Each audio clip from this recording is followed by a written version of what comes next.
হেমর চিত্ত পুণ্যতীর্থে জাগরে ধীরে, এই ভারতের মহামানবের সাগর তীরে।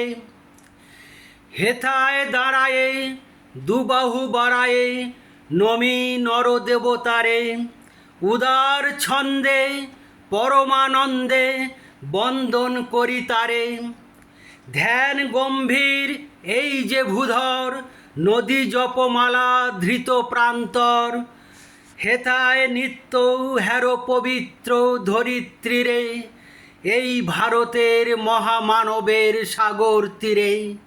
হেমর চিত্ত পূর্ণতীর্থ জাগরে ধীরে, এই ভারতের মহামানবের সাগর তীরে। কি অপূর্ব সুন্দর কবিতা, যেন প্রাণ ভরে যায়। কবিতার নাম ভারত তীর্থ, কবিগুরু রবি ঠাকুরের লেখা। তো আজকের আমার আলোচনার বিষয় নিরঙ্গ রূপক। নিরঙ্গ রূপক অর্থ হল নেই অঙ্গ যার, অর্থাৎ যে রূপক অলঙ্কারে কোনো অঙ্গ প্রত্যঙ্গ থাকে না। কার অঙ্গ প্রত্যঙ্গ থাকে না? না উপমেয়, অর্থাৎ যার বিষয়ে রূপক কাব্যের সৃষ্টি হয়, এবং উপমান অর্থাৎ যার সাথে রূপক কাব্য অলঙ্কারের সৃষ্টি হয়, সেই অলঙ্কারকে বলা হয় নিরঙ্গ রূপক অলঙ্কার। কীরকম? ধরুন আমার সাথে যদি একটা গাছের অভেদ কল্পিত হয়, যেমন আমি যদি আমার অঙ্গ প্রত্যঙ্গের কথা বলি, তাহলে আমার হাত, পা, মাথা, চোখ ইত্যাদি। গাছের অঙ্গ প্রত্যঙ্গ যেমন গাছের ডালপালা, পাতা, ফুল, ফল ইত্যাদি। এবং যখন আমার সাথে গাছের একটা তুলনা সৃষ্টি হয়, তখন সেটা হয়ে যায় উপমা। আর যদি মানুষের সাথে গাছের অভেদ কল্পিত হয়, তখন সেটা হয়ে যায় রূপক। এবং যদি মানুষের অঙ্গ প্রত্যঙ্গের সঙ্গে গাছের অঙ্গ প্রত্যঙ্গের অভেদ কল্পনা হয়, তখন সেটা হয়ে যায় সাঙ্গ রূপক, অঙ্গ রূপক, অর্থাৎ অঙ্গ প্রত্যঙ্গ সহ রূপক।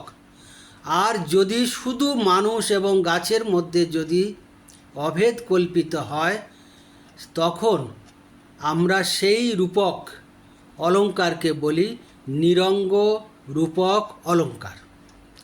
তাহলে নিরঙ্গ রূপক অলঙ্কার আলোচনার আগে একটু উপমা এবং রূপকের তফাৎটা একটু জেনে নেওয়া যাক। যেমন আমরা উপমা কথায় কথায় বলি, যেমন আমটা মধুর মতো মিষ্টি, কাপড়টা দুধের মতো সাদা, মেয়েটি চাঁদের মতো সুন্দর। তাহলে মেয়েটাকে চাঁদের সাথে তুলনা করছি, কারণ মেয়েটা সুন্দর, চাঁদও সুন্দর, আর চাঁদকে আমরা চোখে দেখতে পাই, তাই এটা হয়ে যাচ্ছে উপমা অলঙ্কার। কিন্তু যদি আমি বলি, মন মাঝি তোর বৈঠা নেড়ে আমি আর বাইতে পাচ্ছি না, তাহলে কি বললাম? মনের সাথে মাঝি, মাঝি যেমন নৌকা বায়, মন তেমনি আমাদের দেহরূপ এই নৌকাটা সে বহন করে নিয়ে যায়।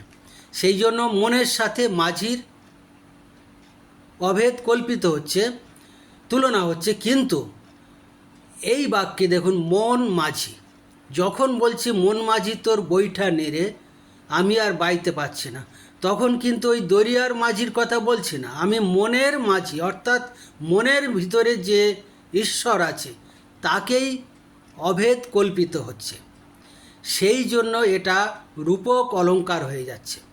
এবং শুধু মনের সাথে মাঝির অভেদ কল্পনা হয়ে যাচ্ছে বলে, এর কোনো অঙ্গ প্রত্যঙ্গ নেই বলে, তাই এটা হচ্ছে নিরঙ্গ রূপক। আমি যদি আরেকটা উদাহরণ দিচ্ছি, ধরুন বললাম পাখির নীড়ের মতো চোখ তুলে নাটোরের বনলতা সেন। কাকে তুলনা করলাম? চোখকে। কার সাথে? পাখির নীড়ের সাথে। তাহলে চোখ হলো উপমেয় আর পাখির নীড় হচ্ছে উপমান। তাহলে দুজনার সাথে একটা মিল আছে। পাখির নীড় যেমন দেখতে, চোখটাও তেমন দেখতে, তাই আমরা এটাকে তুলনা করলাম, তাই এটা হয়ে গেল উপমা। কিন্তু আমি যদি বলি দেখিবারে আঁখি পাখি ধায়, অর্থাৎ পাখি যেমন ধায় তেমনি আঁখি দৃষ্টি ধায়। আমি এক্ষুনি ভাবলাম যে বারুইপুরে আছে, তার মানে আমার এই আঁখি রূপ পাখি সে কিন্তু বারুইপুরে চলে গেল। তাহলে পাখি আঁখি রূপ পাখি ধায়।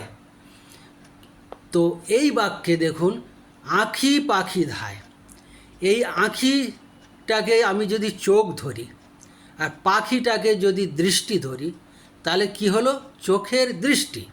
অর্থাৎ আঁখি এবং পাখি দুটোই অভেদ এবং একই ধরা হয়ে যাচ্ছে, সেই জন্য অভেদ কল্পিত হচ্ছে বলে এই ধরনের অলঙ্কারকে আমরা বলছি রূপক অলঙ্কার। অর্থাৎ এবং শুধু আঁখির সাথে পাখির অভেদ কল্পিত হয়েছে বলে, তাই এটা হলো নিরঙ্গ রূপক। কিন্তু ধরুন আমি বললাম যে এমন মাটির মানব জমিন রইল পতিত, আবাদ করলে ফলতো সোনা। কি বললাম? যে এমন মানব জমিন রইল পতিত, আবাদ করলে ফলতো সোনা। কার সাথে তুলনা করলাম? না জমির সাথে মানবের। কেন? না জমিতে আবাদ করলে সোনা ফলে, অর্থাৎ ফসল ফলে। তেমনি মানবের মন, মানবের ব্রেনকে যদি আমরা পরিচর্যা করি, তাহলে মানবের মধ্যে কেউ ডাক্তার হতে পারে, কেউ উকিল হতে পারে, কেউ ভালো কবি হতে পারে। এই যে মানব জমিনকে যদি আমরা পরিচর্যা করি, তাহলে তার উৎকর্ষ সাধিত হয়। তা মানব জমিন, এখানে কিন্তু মাঠের যে জমি তার কি থাকে? ঢিল থাকে, কাদা থাকে, মাটি থাকে। আর মানবের মধ্যে হাত পা, মাথা ইত্যাদি থাকে। তো সেইগুলো কিন্তু আমরা এখানে উল্লেখ করছি না। যদি মানুষের মানে জমির সাথে যদি কাদা, মাটি ইত্যাদি বলে, আবার মানুষের সাথে যদি হাত পা ইত্যাদি বলে যদি আমি একটা অলঙ্কার সৃষ্টি করতাম, তাহলে সেটা হয়ে যেত সাঙ্গরূপক, অর্থাৎ অঙ্গ। কিন্তু আমি সেই বিষয়ে না গিয়ে শুধু বললাম মানব জমিন রইল পতিত, আবাদ করলে ফলতো সোনা। তাহলে মানুষের সাথে জমির অভেদ কল্পনা করা হচ্ছে, তাই এই যে রূপক অলঙ্কার সৃষ্টি হলো, এটা নিরঙ্গ রূপক অলঙ্কারের উদাহরণ। তো নিরঙ্গ রূপক, কিন্তু একটা জিনিস বুঝুন, এই যে মানব জমিন বলতে মানুষের মধ্যে যে জমিন আছে সেটাই বোঝাচ্ছে। তো রূপক অলঙ্কারে সবসময় একটাকে কল্পনা করে নিতে হয়। যেমন মানুষটাকে আমরা দেখতে পাচ্ছি, কিন্তু মানুষের ভিতরে যে জমি আছে সেটা কিন্তু আমরা দেখতে পাচ্ছি না, সেটা কল্পনা করে ধরে নিতে হয়। সেই জন্য এটা হচ্ছে রূপক। আর যদি বলতাম পাখির নীড়ের মতো চোখ তুলে নাটোরের বনলতা সেন, তাহলে পাখিকেও দেখতে পাচ্ছি আর নীড়কে দেখতে পাচ্ছি। এবং পাখির সাথে চোখের, নীড়ের সাথে যে চোখের আমরা মানে উপমা সৃষ্টি করছি, চোখকে দেখতে পাচ্ছি এবং নীড়কে দেখতে পাচ্ছি। কিন্তু রূপক অলঙ্কারে একজনকে দেখা যাবে, একটাকে দেখা যাবে, একটাকে দেখা যাবে না। অর্থাৎ উপমাকে মানে রূপক অলঙ্কার তৈরি করতে গেলে উপমেয় দেখা যায় আর উপমান দেখা যায় না।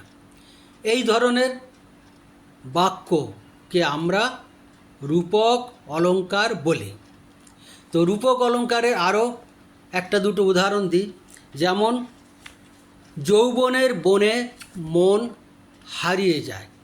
কি বললাম? যৌবনের বনে, বনের মধ্যে যেমন মানুষের মন হারিয়ে যায়, মানুষ হারিয়ে যায় বনের মধ্যে, তেমনি যৌবনের সময় মানুষের মন হারিয়ে যায় যৌবনের মাঝে।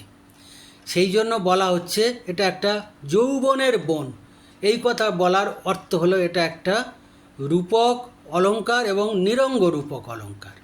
বা আমি যদি আরেকটা শব্দ মানে বাক্য বলি, কীরকম, যে আসল কথাটা চাপা দিতে ভাই কাব্যের জাল বুনি। কি বললাম? আসল কথাটা চাপা দিতে ভাই কাব্যের জাল বুনি।